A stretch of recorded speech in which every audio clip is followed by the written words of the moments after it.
Let's make a comparison of the Sinanju with other 144 scale kits.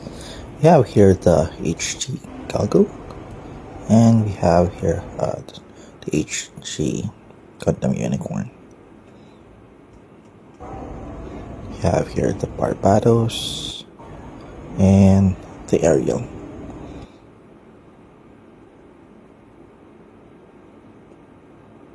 We're also comparing it to the OG Gundam, and we also have the tall case. So as you can see, it's really tall.